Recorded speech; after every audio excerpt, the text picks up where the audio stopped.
Hey, Rob from Order 42 here, and yeah, it's been a bit. It's been weird the last couple of weeks with Game Chasers movie reshoots and well, a little health issue, but nothing to be concerned about.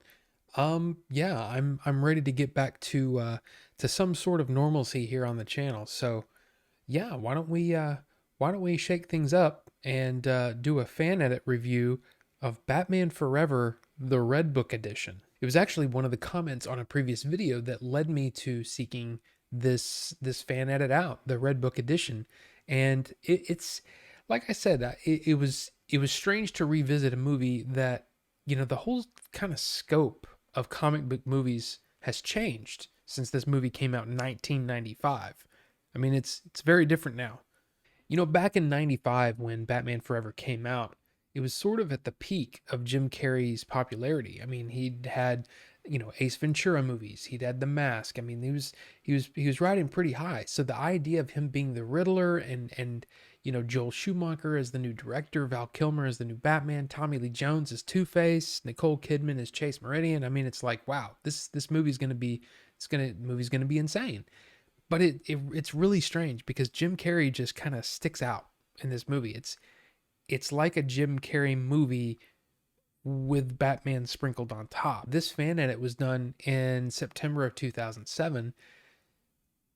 Batman Begins had already come out in 2005, the Christian Bale, Christopher Nolan movie. And then, of course, The Dark Knight came out in 2008, and that really shook things up, I think, comic book movie wise.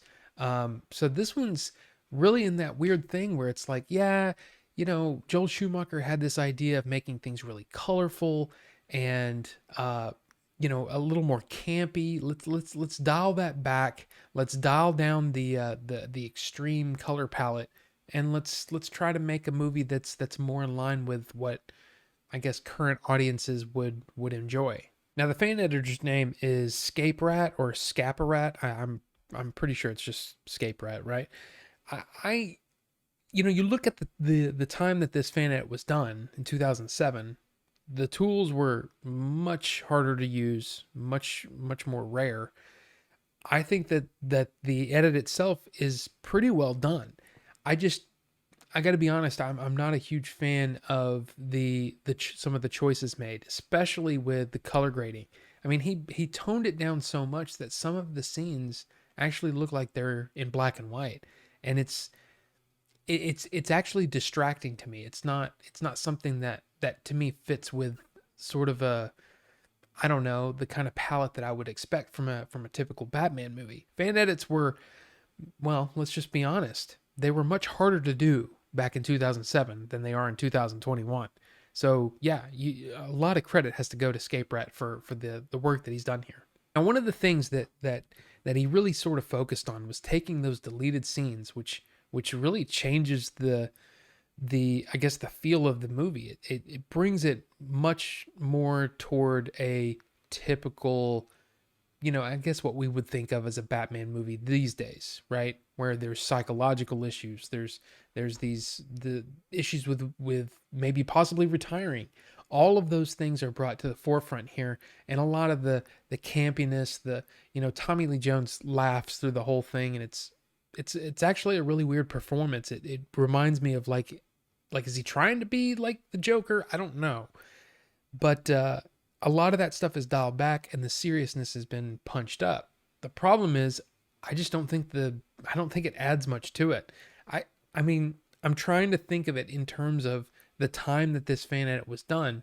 And yeah, there was probably a hunger for more Batman stories that were a little more serious and less campy. When you're looking at the quality of this thing, I mean, you're not watching this for the, I guess, pristine video quality and audio quality, right? This is basically a rip of the DVD that I watched.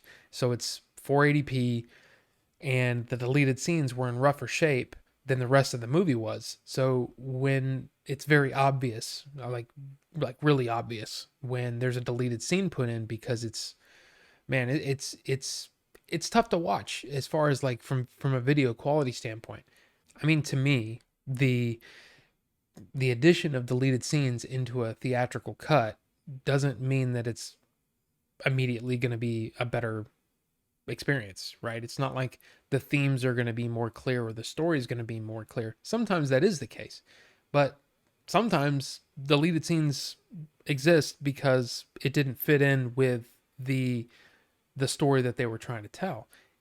In the case of the original cut of Batman Forever, I feel like that's what they were going for, was more of that campy, fun, colorful kind of experience, right? And maybe that's a Warner Brothers decision. Over the years, there's been talk that Joel Schumacher wanted to revisit Batman Forever and to do sort of a director's cut of it, basically take out a lot of the stuff that was sort of suggested, I guess, maybe by Warner Brothers, and put in his original vision of what he thought the story would be. That's probably what a lot of these deleted scenes were. It's just it just seems really strange to have this over the top performance with Jim Carrey where it's almost like he's doing a comedic routine, right? Like he's on stage as a comedian and he's doing a thing. And it's like the movie just grinds to a halt. Well, okay, let's let Jim Carrey do the Jim Carrey thing. I'm a huge fan of Jim Carrey, right? I love the guy. But it just doesn't fit with the feeling that I felt like they were going for. And then you add in Chris O'Donnell, and I gotta be honest, I actually liked Chris O'Donnell back in the day, but now I look back and I'm going, God, he sticks out, and he's just not very good. And maybe he's a better actor now than he was then, but it just feels cheesy. It just feels cheesy, and I'm not a big fan of it. So it's a weird thing. It's like I'm revisiting a movie that I hadn't seen in many, many years that I used to like. Now I realize it's very dated.